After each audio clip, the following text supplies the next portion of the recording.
Good morning, and welcome to the DFS Army YouTube channel. I'm Razzle, and you can find me on X at Razzle11Grinds. We're going to take a look at the two-game NLDS matchup slate on DraftKings. Things I talk about will obviously transfer over to FanDuel. I just do a majority of my action here on DraftKings. But we're here to mostly talk about pitching. We'll kind of look into some of the matchups or thoughts that I do have. This is a first look at the options. But yeah, it is, October 6th, Monday. The two-game slate. Both lineups for the first game actually just came out. I'm going to refresh here, but see if DraftKings just gave it a check yet, but no, the Philadelphia lineup just dropped right before I started recording this. So, but it shouldn't be any weather issues from my understanding. Not that there would be any in Milwaukee with the dome or retractable roof, I should say. But we get two left-handers in the LA Dodgers and Philly matchup. Tougher spot for Luzardo. When you have guys like Teoscar and Mookie and Kike Hernandez and Miguel Rojas and Tommy Edman swinging it really well against left-handed pitching, or just really well in general in the postseason. And then obviously having to deal with Shohei and Freddie Freeman, etc. Not the best spot to be, that's for sure. We know how volatile Luzardo can be, but we also know how dominant he's capable of being as well. He's pitching at home, where he's been far better this season, his overall numbers, etc. His last time on the mound, 12 days ago, absolutely dominated his former team in Miami. Finished the season out with 2 double-digit strikeout games over his final 3 starts and 3 over his final 7. One of the negatives, though, in 3 of those final 7s, he allowed 4 runs in each start. So, like you mentioned, definitely volatility. One of those final starts, second to last start of the season, came against this Dodgers squad, where he gave up a couple home runs and 4 runs, only striking out 6. Good enough for 15 and a half. The other time he faced the Dodgers, he absolutely dominated them. See if I can locate that one in the game log. Early in April, 8 strikeouts, 2 hits allowed in 7 innings, 33 DK points. Just absolutely dominant. Another plus here, we've seen him go 100 plus pitches in 4 out of his final 5 starts of the season. So we do know that he's capable of absolutely dominating a team like the Dodgers. But he is also capable of being absolutely dominated, walks, etc. He's not necessarily a big home run guy, but walks, a lot of base runners, base hits, can pop up, and that's the issue. Plus, the Dodgers' offense has been pretty strong. Just 9 strikeouts a game so far in the postseason. Averaging nearly 8 runs per game so far, with 2 home runs a game and about 3 doubles, so 5 extra base hits per game.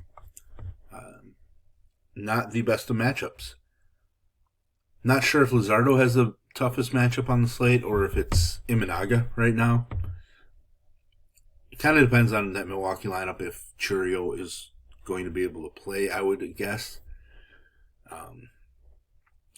But, you know, like the Dodgers lineup, a little different makeup to it than Milwaukee. The reasons that those 2 pitchers are in danger are definitely different. But on the other side of Luzardo, you get Blake Snell. Closed out the season with a dominant performance against, or actually that was the wild card game, his 31 fantasy points against Cincinnati, who we thought he would dominate, given that they had struggled so much against left-handed pitching for much of the season. Their final lineup was a lot different than, the middle of the season, but, basically 31 plus DK points in 3 out of his final 4 starts of the season. One of those starts against Philadelphia where he absolutely dominated them for 41 DK points. 12 strikeouts. Was that his season high? It was. Easily his best start. Obviously, he spent 4 months on the IL. But he definitely rounded into form over his last 4 starts. That Cincinnati start was the only start that he gave up more than 1 run, and that was just 2. Just a dominant stretch for Snell. We do know that he is capable of struggling a lot as well, very similar to Luzardo, to be honest. Walks can definitely pop up out of nowhere. He can give up a bunch of hits, base runners, etc. Philadelphia is a potent lineup, but I do think they weaken themselves out against left-handed pitching quite a bit. That's to be expected. I know Schwarber hits more home runs against left-handed pitching in left versus left than anybody else in baseball, but still there's a lot of strikeout upside there for Snell. Bryce Harper, not as potent in LVL spots. And then Philadelphia loses, Stott in the lineup. Marsh is in the lineup today, but I think that's just because Bader was questionable. So, we get that LVL, who Marsh traditionally has been pretty bad against left-handed pitching. They have to go to Otto Kemp. I think he's playing the outfield in this spot.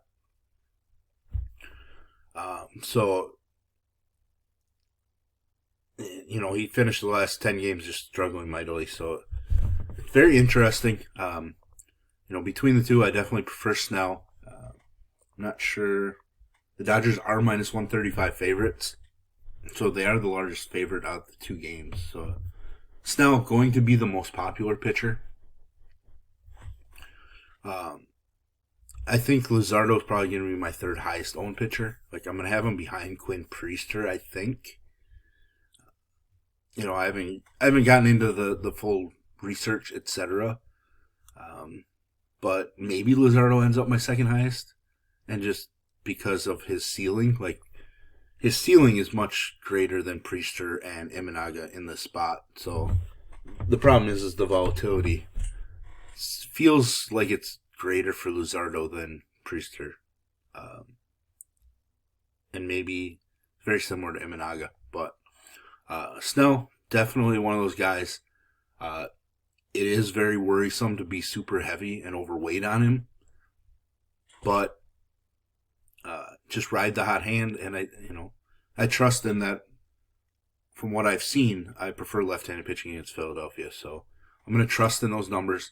Obviously, we know the postseason strikeouts skyrocket, so there is definitely a chance where he strikes out double digits. There's also a chance where he walks 4 and is out after 3 innings. The Dodgers won Game 1, so their backs aren't against the wall as strong as the Phillies, to where Luzardo probably has the shorter leash, but still, we do know that Dave Roberts loves to make the quick hook as well. Unfortunately, we have a lot of managers here. Philadelphia might not be that route, but backs against the wall, they might end up that way. In the Chicago-Milwaukee game, we had 2 managers who were on staff together previously who have very quick hooks. So I don't really know what to expect from a volatility standpoint because those quick hooks can come into play without the pitcher getting absolutely lit up. We've seen a couple times so far this postseason where a guy comes out after 3 1/3, 4 1/3, where they've given up 1 run or no runs. I mean, Luis Castillo came out after 4 2/3. So that it's not a guarantee that even if they're pitching solidly enough, they get us 5-6 innings, and that's the annoying part about postseason baseball. You just have to accept your volatility and range of outcomes from the pitching a little bit more. That's why in some of these videos, I have looked at the outs props for the pitchers just to get an idea. So I'm going to bring up the Cubs and Brewers on the side. I'm not sure if there's going to be an outs prop for Quinn Priester, though. Since the Brewers are going with the opener, I'm just not sure that they're going to have that.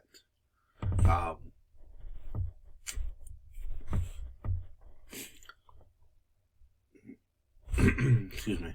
Like, Ashby's K-prop sitting at 2.5 with juice super heavy on the under. So, like, it's going to go to 1.5. If it drops to 1.5, I'm very interested in the 2 number, by the way, because I think there's a shot that Ashby throws 2 innings. I want to see what the lineup layout is for the Cubs, given that they do have a handful of left-handed bats. You know, Bush, Tucker, PCA. So it'll be interesting to see the makeup. I wonder if PCA hits 7th today because of that, but it'll be interesting. We could see Ashby go 2 1/3. He did go 2 2/3 towards the end of the season, the 20th of September. But he's just going to be an opener. I just don't think it's viable because we don't need the salary, you know, for the most part, unless you're, I haven't tried to build, but, you know, an opener's range of outcomes are going to be kind of similar to, like, Imanaga and Priester, to be honest. In that, like, he can be super effective for 2 1/3 or so, or 2 innings. You know, get us, like, 8 fantasy points, and because of the quick hook for the other guys, there's a chance he ends up, like, the 3rd highest raw scoring pitcher. And if salary matters, like if we were wanting to use pitchers from this game and stack that first game, you want to be a little different, you might have to use Ashby to be able to get the star names in this Philadelphia LA game. I haven't played around with building combinations yet, but it is something I'm playing around with in my mind. And I'm not somebody that normally does something like that.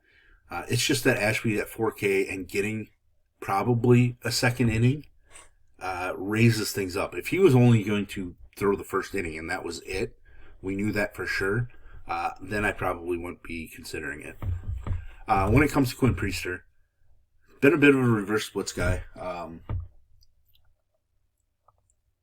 the season, so that does help him a little bit in this matchup.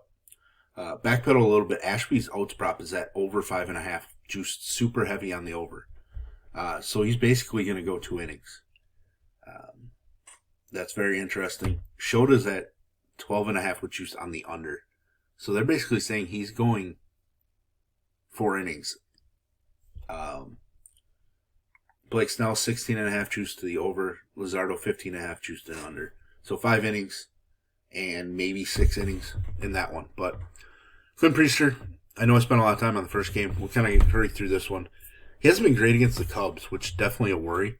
He hasn't been as strong at home. But he does have some strong performances in here. Can be dominant at times. Actually, following an opener puts him in line to earn the W more likely. That's one thing to point out as well. It's a huge thing in this spot. Ashby not eligible to get the W, but Quinn Priester comes in the 2nd, 3rd inning. Now, if the Brewers have an early lead, he's in line for the win. Doesn't have to go 5 innings for us to get those extra points. Elevates him a bit for me because of that scenario. Shota, his last handful of appearances, not been good. Started out not the great. I mean, he was good against San Diego and then gave up a 2-run home run when a lot of people thought they'd go to the bullpen. He's been actually really good against the Brewers. Better against the Brewers than Priester's been against the Cubs, so that's something that's in my mind. I just don't love that he's a fly ball pitcher. 32 home runs allowed on the season. Now, this ballpark doesn't allow a ton of home runs, but this Brewer lineup just keeps getting it done.